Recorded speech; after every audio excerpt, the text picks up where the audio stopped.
Jangan lupa like, komen, dan subscribe channel YouTube TVRI Bengkulu dan nyalakan lonceng notifikasinya.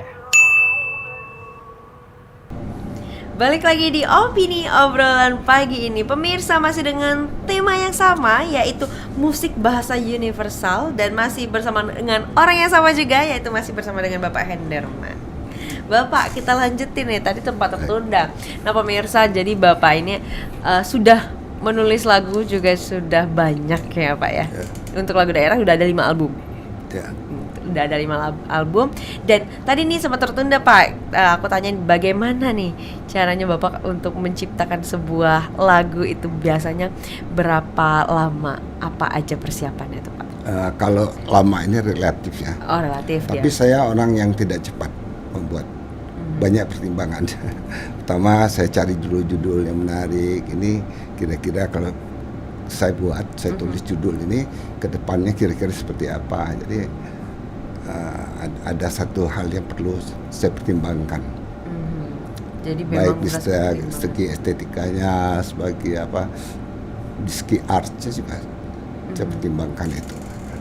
Itu yang harus dipertimbangkan dengan masak ya Pak ya, matang ya. Chord yang saya persiapkan ya, itu saya persiapkan. Kebetulan saya memang saya rinci dengan, biasanya saya buat garis-garis besar baik dengan notasi angka. Dan juga kalau sudah jadi saya notasi balok kan. Kalau zaman sekarang udah enak ya. Udah enak sekarang ya. Kalau dulu ya manual ya, betul. Harus tulis pakai tangan. Sekarang udah banyak. Itu masih sampai saat ini Pak berarti nulis lagu ya? Masih sampai saat ini belum ada kepikiran untuk kayak, aduh ntar dulu deh mau nulis lagi gitu, belum ya? Mungkin itu tadi ya, karena seni itu tidak pernah mati kira-kira ya. Itu dia. Selagi orang itu punya bakat dan memang dunianya di situ. Bagian dari hidup. Nah Bapak, ini kan Bapak udah bertahan lama sekali nih di dunia musik. Dari SMP, terus juga karyanya udah banyak, sampai dengan sekarang pun karyanya masih ada. Iya Pak ya. Nah itu apa nih Pak kuncinya untuk bisa bertahan lama di dunia musik ini? Seorang musisi ini harus punya apa gitu? Ya, saya mempertimbangkan membuat lagu ya, bukan hanya sekedar berat ribet ya. Bahasanya harus komunikatif. Iya pasti itu. Ya chord-chordnya ya harus harmonis gitu. Kira-kira seperti itu. Semua lini diperhatikan. Jadi, gitu, saya juga mengamati karya-karya, terutama saya mengamati karya-karya pemenang lomba cipta itu kayak apa sih, pengen tahu gitu. Terus kalau musisi-musisi dunia itu hebatnya di mana, kok mainnya begini-gini ya, itu ketertarikan buat saya. Minimal itu mempunyai referensi lah. Saya sedang mengamat sampai sekarang masih. Sampai sekarang saya sedang mengikuti musik-musik klasik dunia gitu ya, melihat perkembangan musik-musik yang ada di Indonesia terutama. Yang musik-musik baru juga Bapak dengerin? Terutama dari dulu saya, kalau saya musik-musik luar. Musik-musik luar. Oke. Nah untuk bertahan nih Pak, tentunya kan seorang musisi itu harus punya ngomongnya mentalnya atau karakternya ini harus ada, harus dapat tuh. Jadi harus yang seperti apa nih Pak? Ya harus. Saya sebutkan dulu, jangan musisi nih, nggak adil ya. Buat penyanyi juga ya. Untuk penyanyi. Penyanyi ini kalau saran saya, seorang penyanyi dia harus tahu karakter range vokalnya seberapa, terus dia punya warna vokal seperti apa.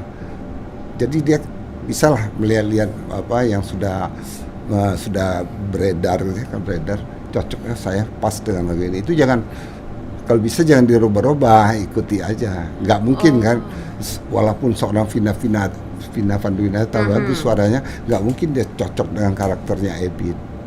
Nah, atau orang yang warna vokalnya mendekati Iwan Fals. Kalau dia warna vokalnya memang ke arahnya dangdut, diarahkan aja ke sana. Jadi fokuskan. Fokus saja. Saya lebih sangat senang ya lihat kalau dia dangdut beneran gitu. Kalau dia pop jazz ya jazz betulan. Jadi jangan setengah-setengah. Jangan tanggung ya Pak ya. Kalau nanti nggak mengambang jadinya. Nah, itu. begitu. Oke. Nah, seperti tadi bahasa benar ya, musik universal. Iya. Jadi banyak pilihannya, menyeluruh musik itu. Nah, jadi kita jangan terpaku dalam satu genre musik, jangan. Karena buat saya itu musik itu menu, kayak menu ya, memperkaya bermacam-macam. Jadi sebagai musisi paling tidak ya mengamati musik, mengenal lah, walaupun tidak harus itu ya, mengenal genre apa, country itu seperti ini, jazz seperti ini, klasik begitu keseriusannya. Ya, jadi pop itu lagu daerah, etniknya seperti apa. Jadi kalau kita sudah itu kita disitulah kita mulai memilih posisi kita ini kira-kira pasnya di mana ya, ya gitu. Kalau saya seperti itu sih. Jadi awalnya ketahui dulu, ya. harus tahu dulu genrenya nih apa aja gitu ya Pak ya. Nah, Ya, tertariknya saya di juga mana? menyarankan juga kalau memang musisi seperti saya katakan, ya, seorang musisi pop ya belum tentu ya dia hebat mainnya di dalam lagu-lagu pop, Ya. tapi belum tentu dia bagus main di dalam lagu-lagu yang jenisnya dangdut atau apa. Saya lebih senang orang yang saya menyarankan orang yang benar-benar profesional di bidangnya. Fokus satu bidang. Fokus satu bidang itu biasanya lebih baik, lebih baik bagus, gitu ya. ya Pak ya. Tapi tetap mendengarkan genre-genre lainnya gitu maksud Bapak ada ya. perbandingan. Untuk ada perbandingannya. Gunanya seperti itu Pak. Ya, kenapa saya condong ke musik klasik ya? Ya. Di musik klasik itu untuk itu seriusannya luar biasa di situ. Ya, Di situ benar. kita harus belajar partitur terutama ya. Nah, jadi itu ada basic buat saya itu luar biasa. Kita nanti akan lari kemana? Insya Allah lebih mudah sebagai seorang musisi. Kita mau pilihan kita nanti mau ke pop, ke jazz atau dan lain-lainnya, saya rasa lebih mudah karena di musik klasik itu sendiri harus bermainnya dengan yang tekun berat, latihannya juga yang saya alami ya biasa pagi itu. aja 4 jam, nanti malam 4 jam itu setiap hari. Setiap hari itu berlatih Pak. Ya, kalau dulu saya waktu masih muda setiap hari. Kalau sekarang? Oke, kalau sudah nggak lagi, Nggak lagi. satu fisik ya. Karena usia saya udah mendekati 70 ya. Tapi masih luar biasa ya Pak saya ya, lebih masih condong berkarya. saya sekarang, saya lebih condong menulis, membuat lagu, mengaranjer karena sekarang udah dibantu oleh alat digital. Benar. Tapi ini saya juga nyadar yang saya rasakan, yang saya alami, kalau digital itu sangat membantu dalam kita bekerja lebih akses ya. Benar. Tapi secara file, soalnya istilahnya daftar rasanya, saya lebih condong kalau saya nggarap itu saya lebih banyak memain manual. Saya lebih Kenapa, senang Pak? masukkan gitar asli live. Tapi bukannya dia lebih ribet jadinya? Oh tidak. Enggak. Kalau kita memang sudah bidangnya di situ Oh, ya, ya, kita benar ya. menguasai di situ ya. Kalau buat saya ya, jadi rasanya lebih itu Dapat, ya, lebih lebih dapat karena di situ kita benar-benar betul-betul song of mind, ya, kita terjun di situ, perasaan apa segenap apa yang kita rasakan kita betul-betul lebih baik live itu. Oke. Jadi karena memang terbiasa dulunya juga seperti itu manual ya Pak Saya ya. rasakan juga sampai hari ini walaupun saya udah di keyboard itu ada biola, ada gitar. Buat saya belum ada tertandingi dengan manusia yang live main langsung. Itu lebih manusiawi, ekspresinya belum lagi Ngalir semuanya ya. Itu benar-benar dia improvisasinya lebih itu ya. Lebih tertuangkan berarti ya, Pak ya. mainnya betul sungguh-sungguh. Ya. Jadi benar-benar full terjun ke situ. Oke. Nah Pak, tadi kan kita bahas tentang karakter nih. Ya.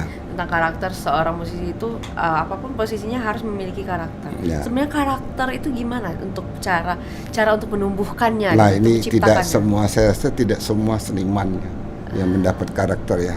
Tapi harus kan? Kalau Kan bisa yang mengarah ke situ, ya harus punya jati diri lah sebagai seniman. Biasanya ini yang saya katakan di sini, seorang seniman itu harus idealis dulu.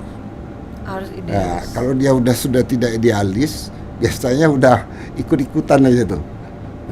Ibarat arah angin aja kemana dia bahkan pergi Bahkan sini, bertiup sehingga seperti tidak itu. ada satu ketetapan, dia akan cepat roboh, akan cepat tumbang. Tapi seorang musisi, seniman atau penyanyi pun yang benar-benar dia idealis, Saya yakin itu orang-orang yang abadi itu rata-rata kan seperti itu. Harus idealis. Nanti harus dulu idealis. urusan komersial, tapi yang penting kita berbuat dulu secara idealis. Oke, baik Bapak, nanti Ya. kita lanjutin lagi ya Bapak ya. Sekarang kita jeda dulu. Untuk pemirsa jangan kemana-mana, tetaplah bersama kami di Opini Obrolan Pagi ini.